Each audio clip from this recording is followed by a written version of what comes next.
खुद खेत का दौरा करने के लिए आया। वह यह भी कहता है कि उसे किंग ऑक्स के पास ग्रीन ओनियन पत्तों के साथ पहले ही जाना चाहिए था। एलिन को यह समझ में नहीं आता कि वह क्या कह रहा है, लेकिन सैन सोचता है कि मिनोटॉर योद्धा होते हैं जो सम्मान की कद्र करते हैं और किंग अपनी सिद्धांतों का पालन करेगा, इससे अधिक किसी और की तुलना में। ऐसा लगता है कि सैन के दिमाग में कुछ चल रहा है और वह एक नया साथी या शायद एक दास ढूंढने वाला है, जैसा कि एलिन पहले ही उसकी बुरी योजनाओं के बारे में जानती है। सैन अपने चेहरे पर एक चालाक मुस्कान के साथ सोचता है कि उसे किंग से उसकी फसल चुराने और खेतों को नष्ट करने का बदला ब्याज सहित लेना चाहिए। इसके बाद वह बनीज के लिए खाना लाता है और उन्हें पहले खाने के लिए कहता है, ताकि वे मिनोटॉर द्वारा बनाई गई गड़बड़ी को साफ कर सके। जब वे ग्रिल किए हुए सब्जियां देखते हैं तो छोटे बनीज मचले मचले होते हैं। सैन स्थिति को समझता है और बताता है कि वे मांस के लिए तरस रहे हैं, जो फिलहाल दुर्लभ है।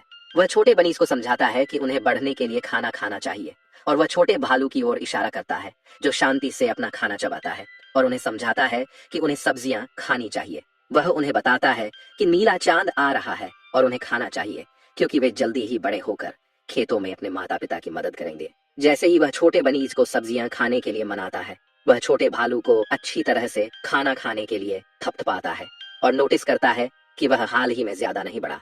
फिर वह मजाक करते हुए उसे गुदगुदाता है और पूछता है कि क्या उसने पर्याप्त खाया है। इस बीच कोई सैन को पुकारता है और ये पता चलता है कि ताओ अपनी मिशन से वापस आ गया है। जैसे ही वह ताओ का स्वागत करता है, वह देखता है कि 2 मिनोटॉर अपने पीठ पर भेड़ियों को लेकर आ रहे हैं। तब बिल्ला उसे समझाती है कि ये सिल्वर भेड़ी उसे पीछा कर रहे थे, तो महिला मिनोटॉर ने उन्हें अच्छे से पिटाई कर दी। सैन देखता है कि भेड़िए सो रहे हैं। तब महिला मिनोटॉर बताती है कि उसने उनके सिर पर मारा क्योंकि वे लगातार बक बक कर रहे थे। सैन उनसे पूछता है कि वे कब जागेंगे। ताओ विनाशकारी खेत को देखता है और पूछता है कि वहां क्या हुआ था। सैन दोनों मिनोटॉर को बताता है कि उनके कप्तान खेत में रुके थे। यह सुनकर मिनोटॉर घबरा जाते हैं और सोचते हैं कि अब उनका काम तमाम हो गया है। लेकिन इससे पहले कि वे इसके बारे में चर्चा करें, सैन उन्हें पहले खाने के लिए कहता है, क्योंकि वे लंबे सफर से भूखे होंगे। दोनों मिनोटॉर खुशी खुशी खाने के लिए जाते हैं। ताओ, जो सैन से कुछ गुप्त बात कहने वाला था, सिल्वर भेड़ी द्वारा इंटरप्ट कर दिया जाता है। सिल्वर भेड़ी उन पर पीछे से हमला करता है, लेकिन छोटा भालू मौके पर पहुंच कर भेड़ी पर हमला करता है। जैसे ही भेड़ी ने हमला टाला, सैन समझता है कि उसकी बांस की टोपी चली गई है। बाकी 2 भेड़ी, जो लगता है बेहोश हो गए थे, उन भेड़ियों के नेता एल्का के पास शामिल हो जाते हैं, जो सैन का धन्यवाद करते हैं और कहते हैं कि वह टोपी पर ध्यान रखेगा। सैन अपनी टोपी के चोरी होने से बहुत परेशान हो जाता है और उसका बाल स्पॉट अब छिपा नहीं सकता। सैन कहता है कि भेड़ी बेहोशी का बहाना बना रहे थे ताकि वे बांस की टोपी चुरा सके, और उनका मिशन सफलतापूर्वक पूरा हो गया है।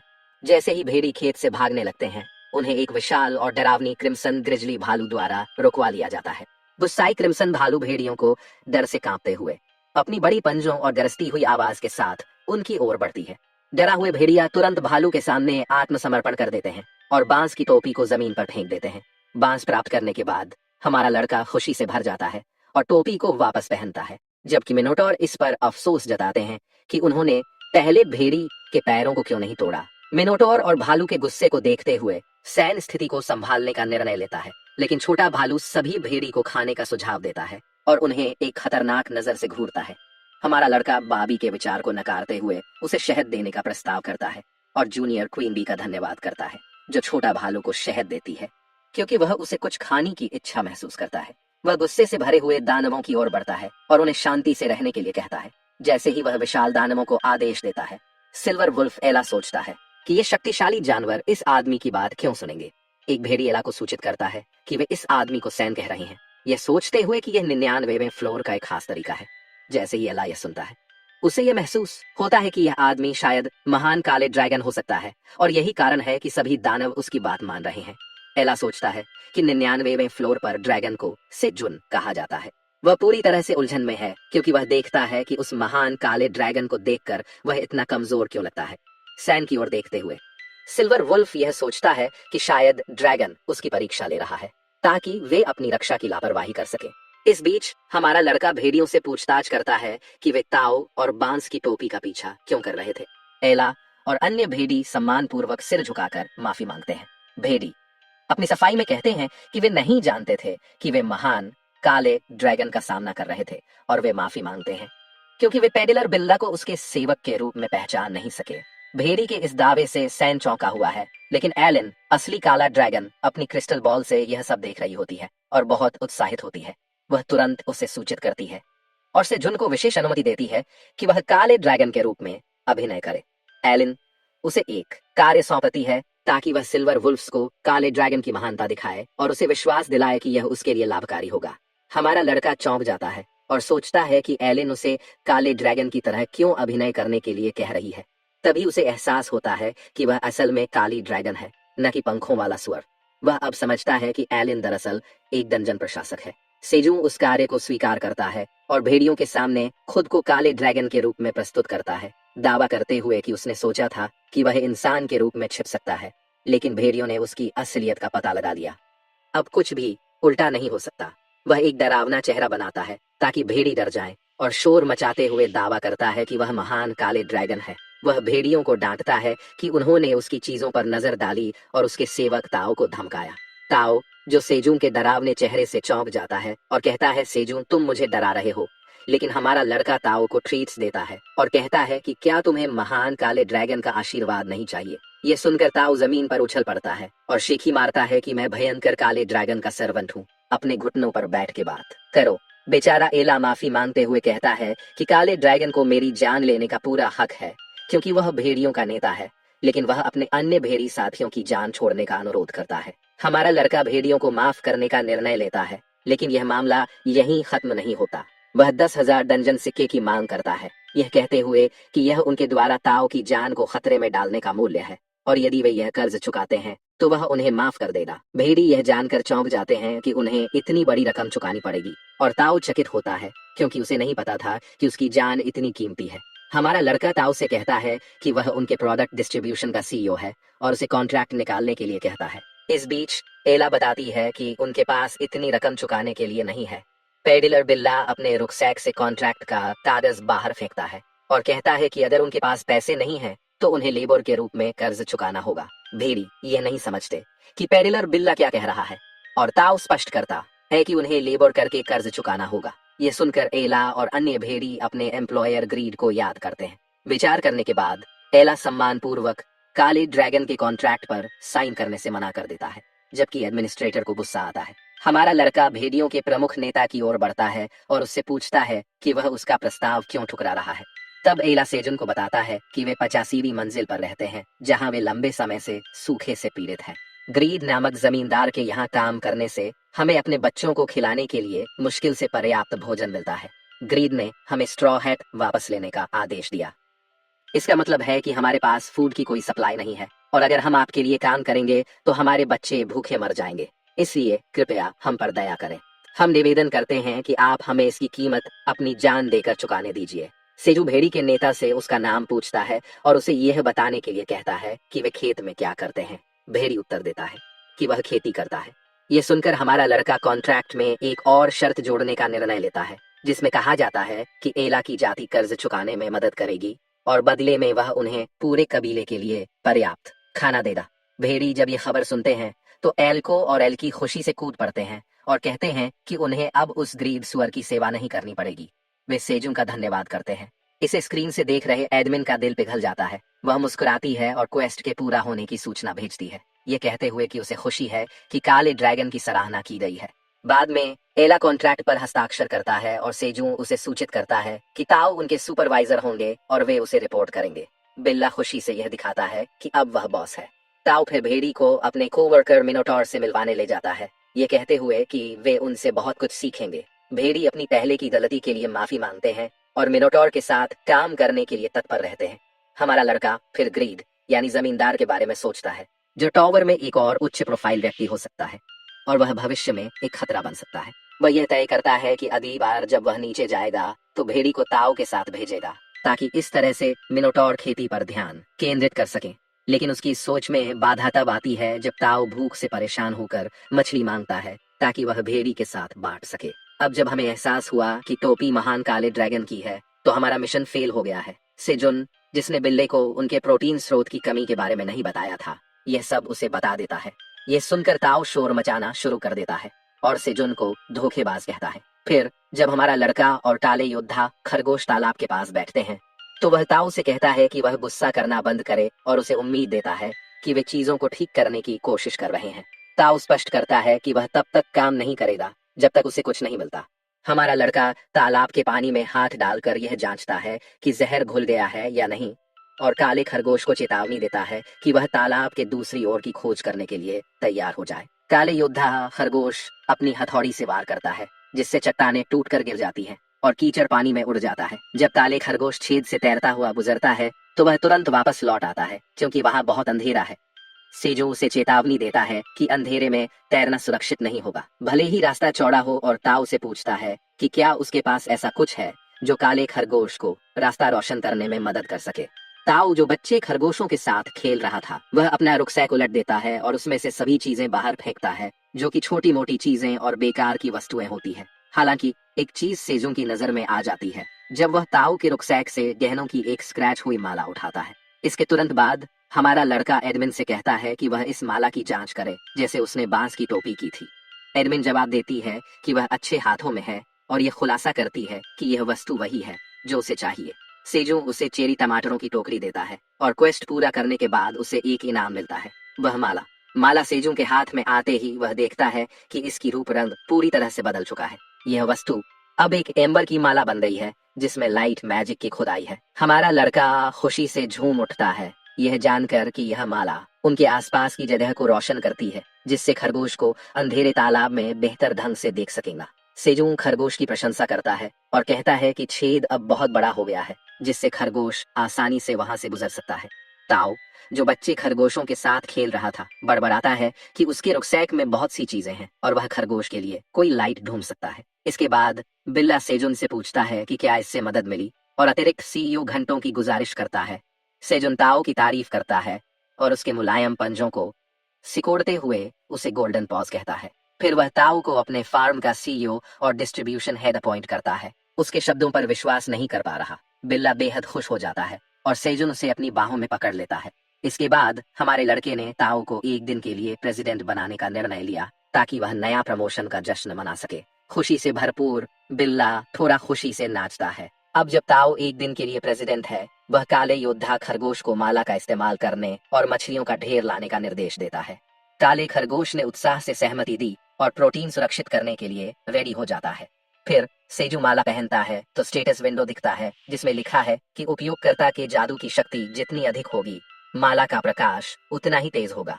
काले योद्धा खरगोश माला पहनता है। माला से एक तेज रोशनी की किरण निकलती है, जिससे हमारे लड़के को ईर्ष्या होती है, क्योंकि उसके पास खरगोश से कम जादुई शक्ति है, जबकि काले खरगोश अपनी जादुई शक्तियों को गर्व से दिखाता है और माला का प्रकाश और भी तेज हो जाता है। हमारा लड़का स्पष्ट करता है कि उसे पानी में देखने में कोई समस्या नहीं होगी और उसे आगे की सुरक्षा के लिए एक डिटॉक्स लीक करने का निर्देश देता है। हमारा लड़का काले खरगोश को रस्सी से बांधता है और उसे सूचित करता है कि यदि वह सांस नहीं ले पा रहा है या खतरे में है तो वह 2 बार रस्सी खींचे ताकि वह तुरंत उसे बाहर खींच सके।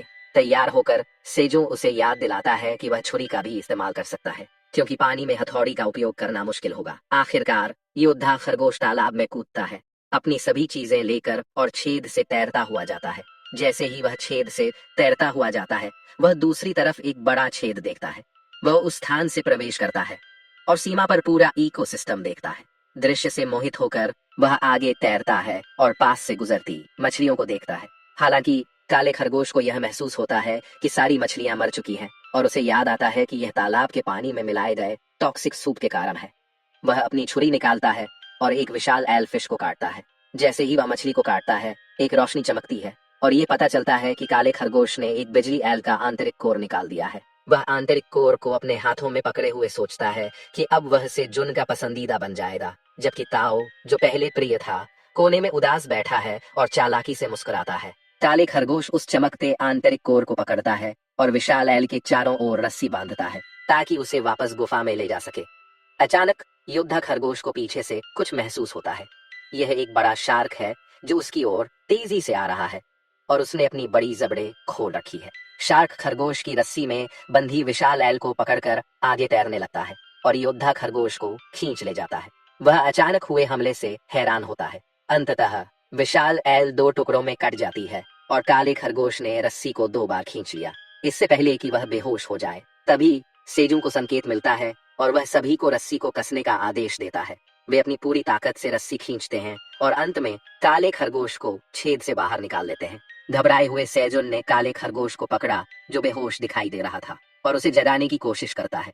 सेजू तुरंत कार्रवाई करता है और क्वीन हनीबी से कहता है कि वह उसकी टोपी कुछ समय के लिए पकड़ ले। असल में हमारा लड़का खुद को काले खरगोश को मुंह से मुंह सीपीआर देने के लिए तैयार कर रहा था। वह मुंह बनाता है और काले खरगोश के पास सीपीआर देने के लिए जाता है। अचानक योद्धा खरगोश सेजू के चेहरे पर पानी का छींटा मारता है। जब योद्धा खरगोश वापस जीवित होता है, हमारा लड़का अनजाने में पानी चखता है जो उसके मुंह में चला जाता है। घृणा से वह पानी उगलता है और काले खरगोश की जांच करता है जो सीपीआर के कारण उसे गुस्से में दिखता है। सेजुन अपने बचाव में कहता है कि उसे शिकायत करनी चाहिए क्योंकि उसने खरगोश की जान बचाने के लिए अपनी पहली किस्त चुकाई।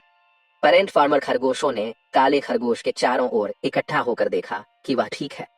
इस बीच टेलीन जुन को बिना टोपी के देखकर शर्माती है। आर गाय अपनी टोपी हनीबी से वापस लेता है और उसे फिर से पहनता है। जवाब में चिढ़ते हुए कहता है कि उसे खुशी है कि खरगोश को कोई चोट नहीं आई। जब वह अपने मुंह में पानी के छींटे पड़ने की शिकायत करता है, तब एडमिन यह बताती है कि काले खरगोश ने डायमेंशंस के सागर में यात्रा की थी। दंगन व्यवस्थापक आगे बताती है कि डायमेंशंस का सागर हर मंजिल के बीच में स्थित है और हर मंजिल को सुरक्षित मार्गों से जोड़ा गया है जो खतरनाक समुद्री राक्षसों से दूर रखते हैं। हालांकि कुछ क्षेत्रों में चैनल्स होते हैं जो डायमेंशंस के सागर तक जाते हैं। वह यह भी जोड़ती है कि इस सागर में कई समुद्री राक्षस रहते हैं और उनमें से कुछ राक्षस खाने के लिए बहुत स्वादिष्ट होते हैं। डायमेंशंस के सागर के बारे में जानने के बाद हमारे लड़के को समझ में आता है कि कैसे क्रेफिश, एक समुद्री प्रजाति, एक ताजे पानी के तालाब में आ गई थी। वह काले खरगोश से पूछता है कि क्या उसने समुद्र में कुछ पकड़ने लायक पाया, और तभी काले योद्धा खरगोश अपने बैग से कुछ बाहर निकालता है जो विशाल एल के आंतरिक कोर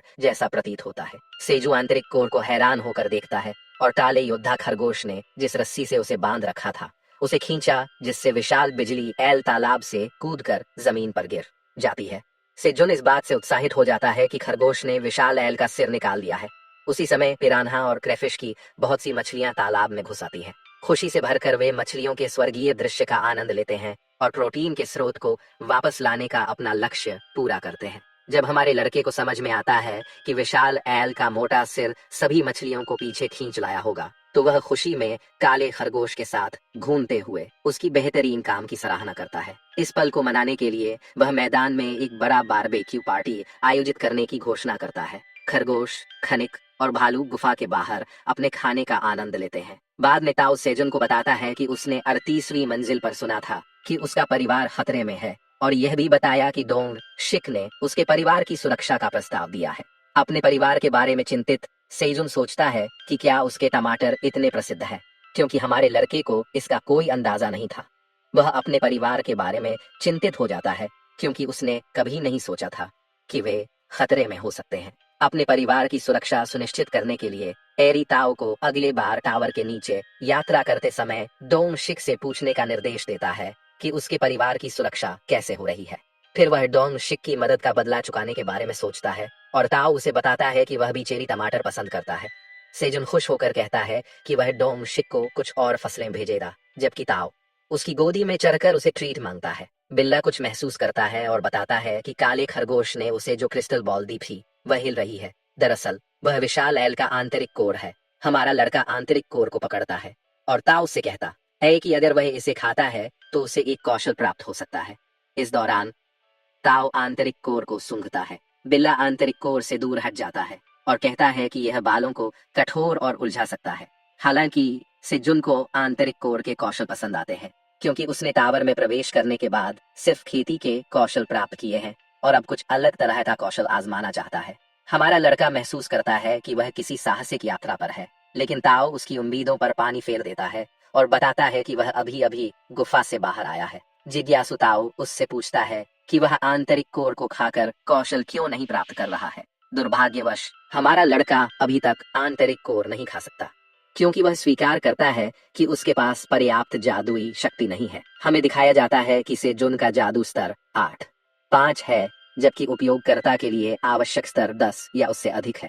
उसकी आप बीती सुनकर ताओ हंसी में फूट पड़ता है और जादू की शक्ति में कमी होने पर प्रेसिडेंट का मजाक उड़ाता है। बिल्ला उसे मजाक करते हुए देख सेजू चिढ़ जाता है और ताओ की जादू शक्ति पर चिढ़ी टिप्पणी करता है। फिर वह बिल्ले से उसकी जादू शक्ति के स्तर के बारे में पूछता है ताकि उसे और चिढ़ा सके। ताऊ उसे जवाब में अपनी पूंछ लहराता है और अपनी जादू शक्ति का स्तर बताने से मना कर देता है। इससे सेजून गुस्से में दांत पीसता है। इस दौरान ताऊ आंतरिक कोर को सूंघता है जो उसे बहुत स्वादिष्ट लगता है। सेजून सोचता है कि यह एक इलेक्ट्रिक कौशल हो सकता है क्योंकि उसे लगता है कि यह स्थिर ऊर्जा हो सकती है। हालांकि हमारा जिज्ञासु मुख्य पात्र अपनी जेब से एम्बरलाइट की माला निकालता है और ताऊ को चुपके से माला पहनने के लिए मनाता है। जैसे ही ताऊ माला पहनता है, एक तेज रोशनी का किरण माला से निकलता है और गरीब से जुन एक ब्रेकडाउन में बह जाता है, ये कहते हुए कि उसके पास यहाँ सबसे कम जादू की शक्ति है। जब ताऊ गर्व से अपनी जादुई शक्ति दिखाता है और यह कहता है कि वह माला का सही मालिक है, तभी बा पीछे से आता है और से जुन से पूछता है, जो पहले ही ताऊ के जादू स्तर से जलन महसूस कर रहा होता है, कि वह अपनी जादुई शक्तियां भी चेक करे। दूसरी ओर मिनोटॉर पत्तियों को चबाते हैं और भेड़िए उन लोगों का धन्यवाद करते हैं जिन्होंने उन्हें बहुत सारी ग्रिल की मछलियां ला कर दी हैं, जबकि किसान खरगोश मछलियों का स्वाद ले रहे होते हैं। इस बीच सिजुन भेड़ियों के पास जाता है और उनसे पूछता है कि क्या उन्हें खाना पसंद आया। भेड़िए सम्मान में झुकते हैं और उसे धन्यवाद देते हैं, बहुत आभारी महसूस करते हुए कि उसने उनके साथ इतना स्वादिष्ट भोजन साझा किया। हमारा लड़का एल्का को पुकारता है जो उतना खुश नहीं दिखता। वह समझता है कि एल्का चिंतित क्यों है और उससे पूछता है कि क्या उसे अपनी जनजाति की याद आ रही है जो डंडन की 85वीं मंजिल पर रहती है। नेता काले ड्रैगन से अपना रहस्य नहीं छुपा सकता और माफी मांगता है, लेकिन सेजों उसे आश्वस्त करता है कि वह जल्द ही अपनी जनजाति को फिर से देखेगा। आरजी यह भी बताता है कि भेड़ियों को जल्द ही 85वीं मंजिल पर ब्लू मून के लिए जाना पड़ेगा और एल्का से आश्वस्त करता है कि वह उसकी जनजाति के लिए मछलियों का पर्याप्त इंतजाम करेगा अगर वे खेत में मदद करें। भेड़िए इस उदार प्रस्ताव से खुश होते हैं। हमारे लड़के ने ताऊ से कहा कि उन्हें खेत में काम पूरा करना है और उसे नेतृत्व करने का आदेश दिया, जबकि ताऊ भेड़ियों से कहता है कि वह उसका पीछा करे। सिजुन मिनोटोर के पास जाता है और उन्हें बताता है कि उसे कहीं जाना है और उनसे रास्ता पूछता है। भ्रमित मिनोटोर 3 पूछता है कि वे कहाँ जाएंगे और किसान एक चालाक मुस्कान के साथ कहता है कि वह कप्तान ऑक्स से अपना पैसा वापस लेगा। ये सुनकर मिनोटोर हैरान रह जाते हैं और सेजू की अचानक योजना से चौंक जाते हैं। अगली सीन हमें 90वीं मंजिल के वे पॉइंट पर ले जाती है जहां हम मिनोटोर योद्धाओं को सेजू के खेत से चोरी किए गए हरे प्याज के पत्ते खाते हुए देखते हैं। वे हरे प्याज के स्वाद से हैरान है। इस बीच कप्तान अपनी कार्रवाई पर विचार करता है और सोचता है कि उसने लापता मिनोटोरों को ढूंढने के लिए उनके निशान का पालन किया और सीमाई क्षेत्र तक पहुंचा। उसे खेत पर देखे गए राक्षसों की याद आती है और वह हैरान है कि कैसे क्रिम्सन ग्रिजली बेयर और सफेद किसान खरगोशों का परिवार वहां आ गया। कप्तान खेत से चोरी करने पर पछताता है क्योंकि वह एक सम्मानित योद्धा है और वह छोटे प्राणियों से भी चोरी नहीं कर सकता। वह खुद को याद दिलाता है कि ब्लू मून जल्द ही उगेगा और वह सिर्फ 1 घंटे के लिए ही यहाँ से जा सकता है क्योंकि घड़ी रिसेट हो जाएगी। कप्तान सोचता है कि वह अपने चोरी किए गए सामान को उस घंटे में चुका देगा और अपने योद्धाओं के लिए क्वालिटी सप्लाईज की शर्तों पर बातचीत करेगा। तभी वे पॉइंट से रोशनी निकलती है। ऐसा लगता है कि किसान पार्क खेत के लिए और अधिक गुलाम खोजने जा रहे हैं। अगला दृश्य हमें गुफा में ले जाता है जहां माँ और बेबी खरगोश हरे प्याज की कटाई कर रहे होते हैं और हमारा लड़का सेजू उन्हें जितना हो सके काम करने का निर्देश देता है। गर्मी में वह क्वीन बी से अपना स्ट्रॉ हैट पकड़ने के लिए कहता है जैसे ही वह काम पर लौटने वाला होता है। उसी समय एडमिन एक सूचना भेजता है कि उसकी कमर्शियल एक्सपी बढ़ गई है। काम पर लौटते हुए सेजू एक साथ 9 पके हुए मैजिक चेरी टमाटर काटता है और उसे प्रमोशन मिलती है। ये भी कहा गया है कि वह अब C स्तर के किसान बन गया है और उसकी कमर्शियल एक्सपी पूरी तरह से भर चुकी है। हैरान होकर वह अपनी बेहतर हुई कमेरिकल गुणों की जांच करता है जिसमें लिखा होता है कि वह अब नेचर के करीब आएगा और अपनी छिपी हुई स्किल्स को एक्टिव करेगा।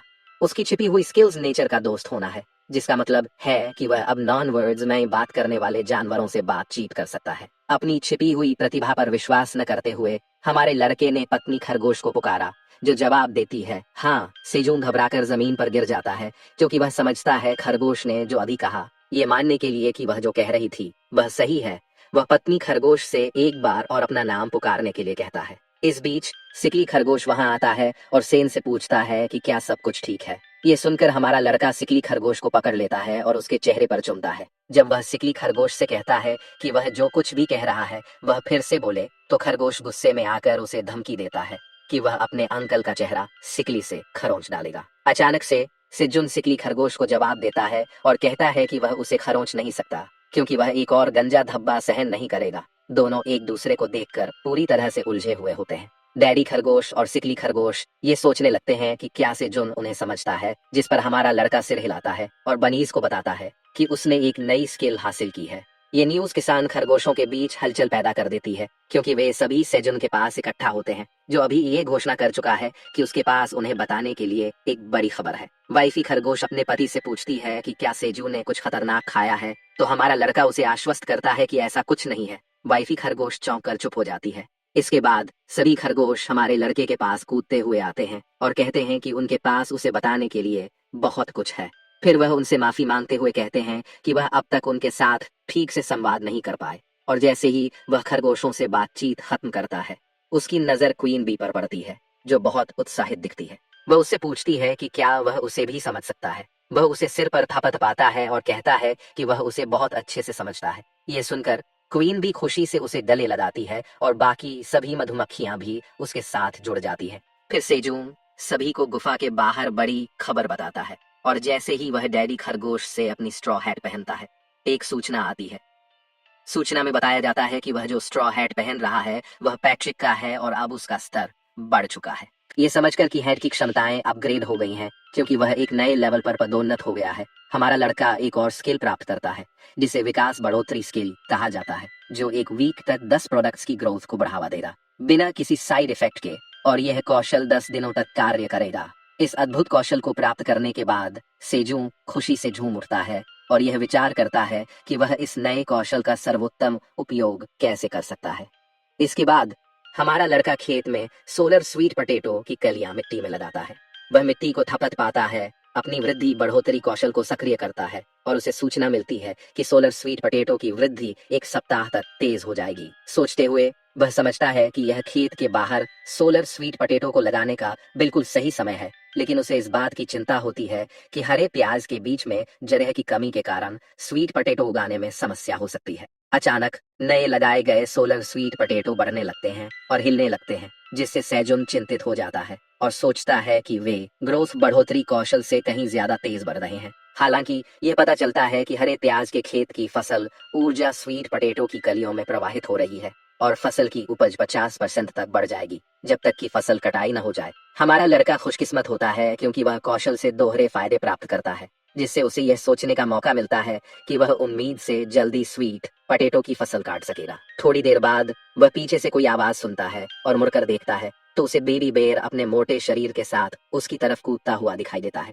जिससे वह जमीन पर गिर जाता है। खुश होकर बेबी बेर से जुन से चिपक कर उसे डैडी कहता है और उत्साहित होकर पूछता है कि क्या यह सच है कि वह उसे समझ सकता है। यह कहते हुए कि काले खरगोश ने उसे इसके बारे में बताया। हमारा बेचारा लड़का चौंक जाता है और सोचता है कि वह कैसे एक पिता बन गया, जबकि उसने कभी डेट नहीं किया। जब उसे डैडी कहकर पुकारा जाता है, तो सेजू माँ बेर से पूछता है कि क्या वह ठीक है कि बे उसे डैडी कहे। माँ बेर खुश होकर कहती है कि वह बहुत भरोसेमंद है और ये बहुत अच्छा है कि बे उसे पसंद करता है। वह अपनी ईमानदारी दिखाते हुए उसे प्रणाम करती है। ये सुनकर सेजू खुश हो जाता है कि उसने एक प्यारा सा बेटा अपनाया है।